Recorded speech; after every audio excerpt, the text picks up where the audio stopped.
Hi, I'm Jeff with Chandler Systems, and today we're going to talk about replacing or cleaning a quartz sleeve on one of our UV systems.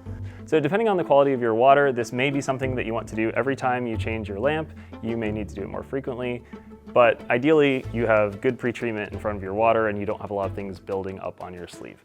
Regardless, it is recommended periodically to pull out your quartz sleeve and clean it to make sure that it's clean and clear, that the UV can do its job effectively, or just replace it. So if you're going to do that, first we want to unplug the unit, and you're going to want to take pressure off of your lines. So where water comes in here at the bottom, you should have a shutoff valve somewhere near the inlet. If you don't, just shut off your main. Either way, we want to shut off the incoming water and then open a cold tap somewhere downstream to take pressure off of the system. If you have a shutoff valve somewhere near the outlet of the system, go ahead and shut that off also. If not, that's fine, pressure's off the system. Just be aware if you have a multi-story house and you don't have a shutoff valve here, you may have some water draining back down into the system. So first we're going to start by disconnecting this ground lug screw.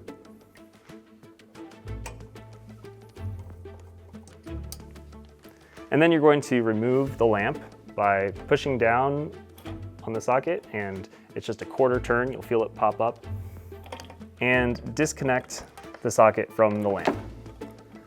Pull the lamp straight up and out, and it might be hot, so it's a good idea to let this cool down for a little while before you proceed. Either way, make sure that you're only touching the ceramic ends of the lamp. Go ahead and set that aside.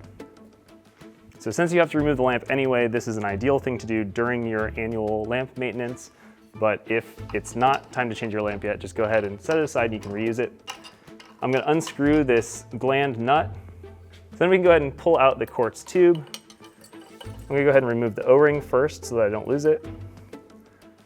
And then just pull the tube straight up and out. Be very careful. And this is another component that ideally you would want to be wearing gloves when touching this. You don't want to get any fingerprints on the tube.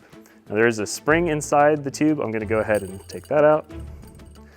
And at this point, I could clean the tube with some kind of a non-abrasive glass cleaner, or depending on the condition that it's in, if it's very scaled up or if it's gotten broken, you would just want to replace it with a new sleeve. Now, if you don't know what model of replacement sleeve you need, you can find that printed on the label on the side of your reactor. It'll also say on the display of the controller if you have one of the full color displays. So assuming that you've got your new quartz sleeve all cleaned off, or you're replacing it with a new one, go ahead and drop it straight down into the reactor. Be very careful to drop it straight down and not crack it, and you'll feel it catch down into what we call the basket. At the bottom, inside of the reactor, there's a basket that the quartz tube sits into that holds it into place. Next, I'm going to drop my spring in. And the spring is what provides pressure against the lamp to keep it tight against the socket.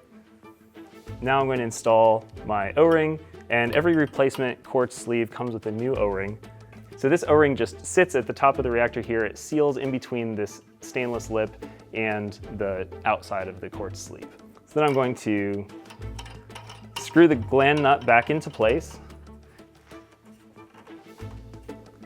And then we can go ahead and reinstall our lamp.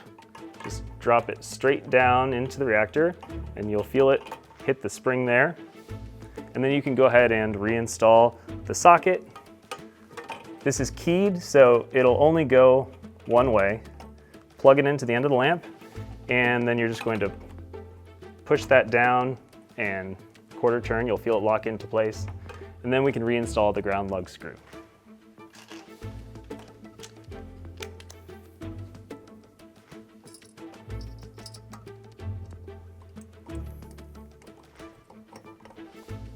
Then you can go ahead and plug it back in. And once it's gone through its startup sequence, you can go ahead and turn your water back on, open a cold tap downstream and let your water run for a few minutes just to get the air out of your lines, and then you're ready to go.